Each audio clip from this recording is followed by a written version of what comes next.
Bagi kebanyakan orang, Senin sampai Jumat hanya tentang bangun ketika alarm berdering, menempuh jarak yang sangat jauh untuk bekerja, dan menerima perintah dari bos.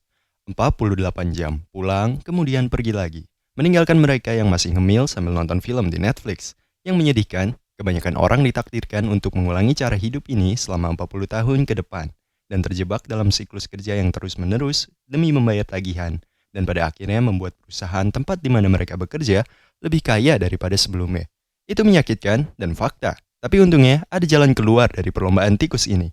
Jika Anda tahu, ada jalan yang tepat untuk ditempuh, jadi mari kita selami mengapa melarikan diri dari perlombaan tikus ini begitu sulit. Dan bagaimana agar Anda bisa benar-benar melakukannya?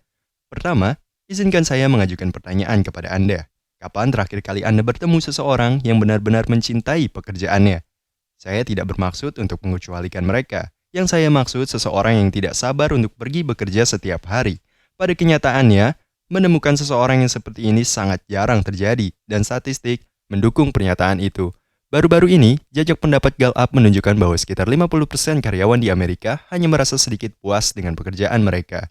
Ini berarti bahwa ada lebih banyak jutaan orang di luar sana melakukan pekerjaannya sehari-hari sambil berdoa agar suatu hari mereka dapat lolos dari perlombaan tikus dan mendapatkan kebebasan yang selama ini mereka inginkan.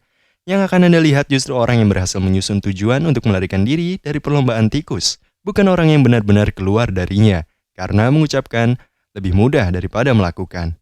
Memangnya, berapa banyak orang yang Anda kenal yang dapat mencapai prestasi ini? Kemungkinannya, satu-satunya orang yang Anda tahu setidaknya usia mereka 2 kali lipat daripada usia Anda. Dan saya menganggap Anda sama seperti 50% dari angkatan kerja lainnya, yang tidak memiliki niat untuk bekerja pada pekerjaan Anda selamanya. Karena alasan inilah tidak ada orang yang ingin menjadi karyawan seumur hidup. Mereka merasa perlu mencapai kebebasan finansial, bahkan menetapkannya sebagai prioritas utama mereka dalam pekerjaan.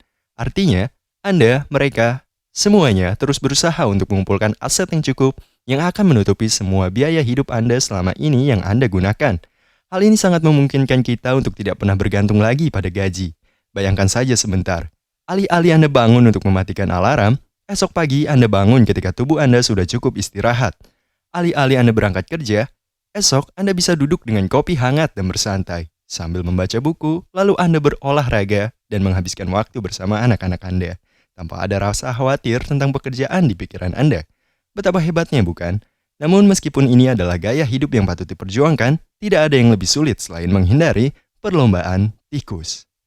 Namun, jika Anda memahami dengan cermat, hambatan apa yang sebetulnya menghalangi Anda yang akan saya bagikan kepada Anda sekarang, maka Anda akan meningkatkan semangat Anda untuk melarikan diri dari perlombaan tikus secara signifikan dan dalam waktu yang jauh lebih singkat dari yang pernah Anda bayangkan.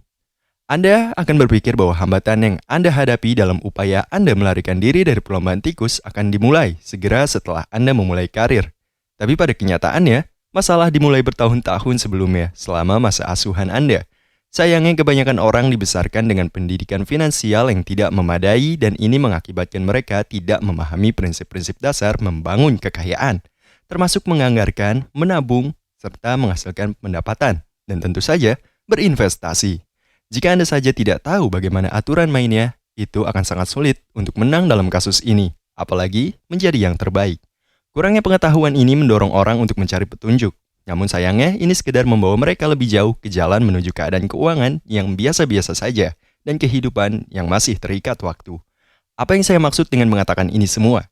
Maksud saya, Anda cenderung mengikuti jalan yang hanya Anda lihat, yang telah diambil oleh sebagian besar orang lain, yaitu mendaftarkan diri ke perguruan tinggi, dan berharap pada gelar yang Anda terima akan menjadi jalan menuju penghasilan utama. Padahal, Anda dapat menggunakan waktu dan sumber dayanya untuk memperbaiki situasi keuangan Anda. Ya, Anda mungkin sekarang punya gelar, tapi kalau Anda seperti 55% lulusan perguruan tinggi yang lain, Anda juga akan meninggalkan sekolah dengan tunggakan utang yang banyak. Sebagaimana siswa rata-rata, mereka bahkan perlu waktu 20 tahun untuk melunasi semuanya. Ini berarti Anda memulai pencarian untuk sebuah kebebasan finansial dari posisi minus. Tapi setidaknya Anda memiliki pekerjaan berpendapatan yang bisa membawa Anda keluar dari situasi ini, kan? Iya atau tidak? Kabar baiknya, mayoritas lulusan akhir mendapatkan pekerjaan setelah kuliah. Tapi belum tentu mereka bisa mendapatkan uang tunai dalam waktu dekat.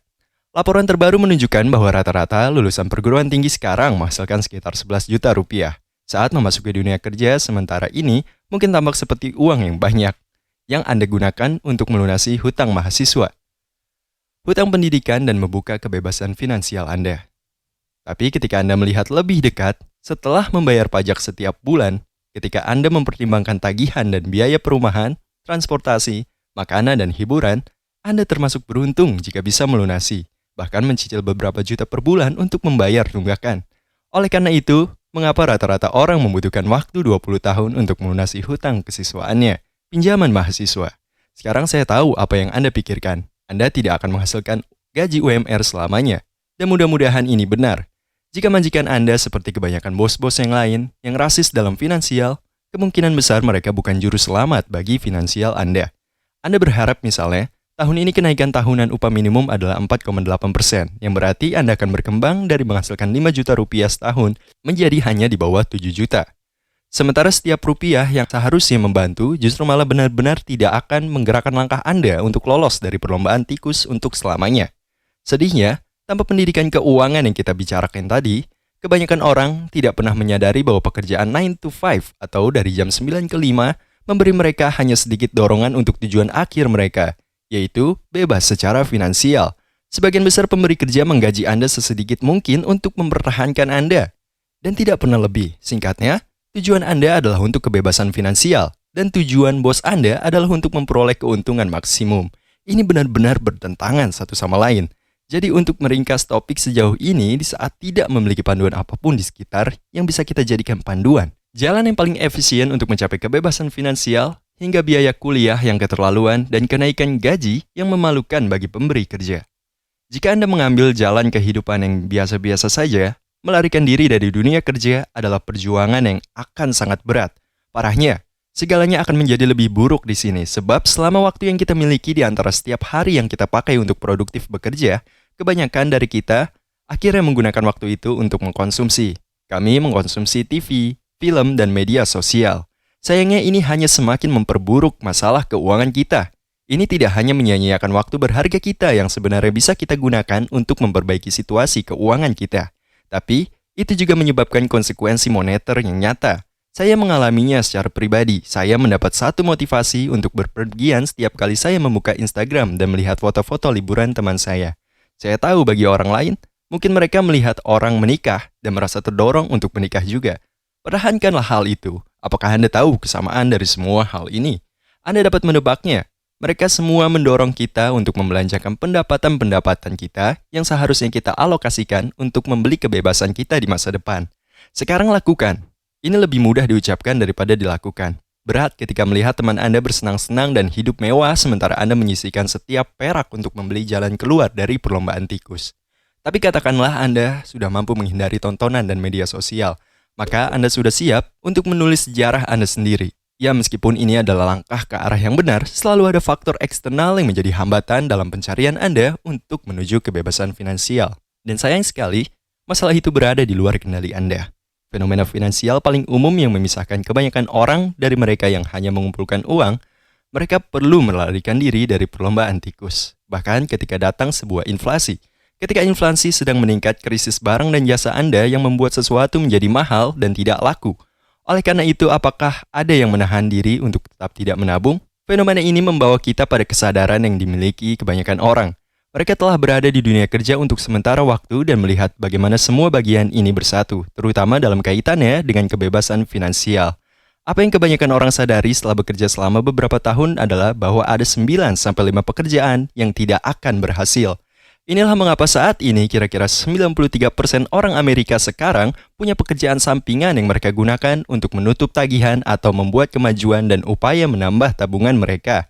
Jika itu bukan pertanda betapa sia-sia pekerjaan untuk menghasilkan uang, maka saya tidak tahu apa itu.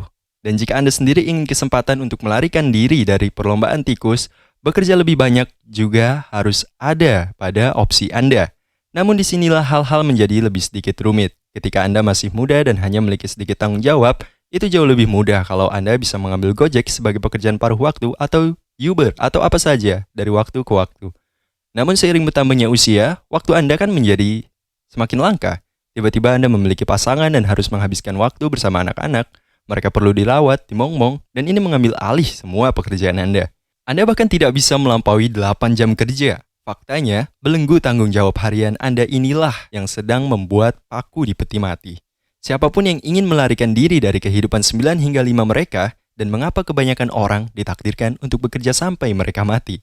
Untungnya bagi Anda, ada jalan keluar dan jika Anda bertanya kepada saya, itu satu-satunya cara untuk keluar dari perlombaan tikus dan menjalani kehidupan yang seimbang. Karena meskipun uang itu penting, tapi bukan segalanya. Anda harus membuat rencana pelarian dari kehidupan 9 sampai 5. Rencana melarikan diri ini harus mencakup semuanya, mulai dari kapan Anda ingin melarikan diri, berapa banyak yang perlu Anda tabung dan investasikan, dan bahkan sarana untuk melakukannya. Jadi, kita memulai dari akhir. Kita harus mulai dengan berapa banyak uang yang Anda butuhkan untuk pensiun atau melarikan diri. Jumlah ini sepenuhnya tergantung pada berapa besar biaya hidup Anda, dan mengapa Anda harus mempercepat proses ini sesegera mungkin. Anda harus menjadi kurang bergantung pada pendapatan. Ini demi mengurangi ruang hidup Anda, menghabiskan lebih sedikit untuk hiburan dan sadar secara finansial serta bagaimana Anda menyiasatinya. Mengingat ini adalah pengeluaran yang paling mahal, kebanyakan orang masih saja melakukannya. Manajemen ini akan memberi Anda hasil maksimal dan secara alami akan memungkinkan Anda menghemat lebih banyak uang. Setelah Anda memiliki pemahaman tentang seberapa banyak Anda dapat hidup secara wajar, saatnya untuk menentukan sosok escape Anda. Memiliki 30 kali lipat biaya hidup tahunan Anda. Hanya untuk amannya, karena begitu Anda meninggalkan pekerjaan Anda tidak ingin kembali. Misalnya, jika Anda dapat hidup dengan menghasilkan 132 juta setahun, Anda membutuhkan 11 miliar untuk pensiun.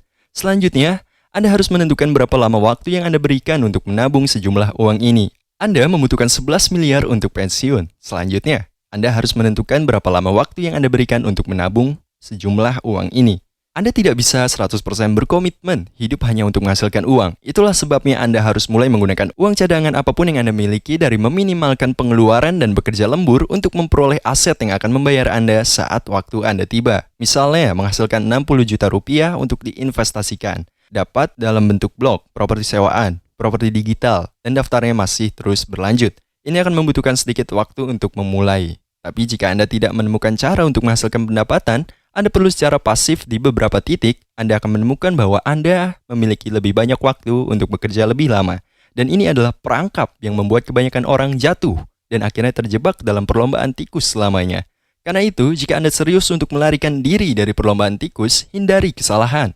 Saya baru saja membagikan upaya untuk meminimalkan pengeluaran Anda dan menyalurkan setiap uang ekstra. Anda memiliki dana escape Anda, segera Anda akan mengucapkan selamat tinggal pada bilik itu. Terima kasih banyak sudah menonton, saya harap Anda mendapatkan sesuatu dari video ini.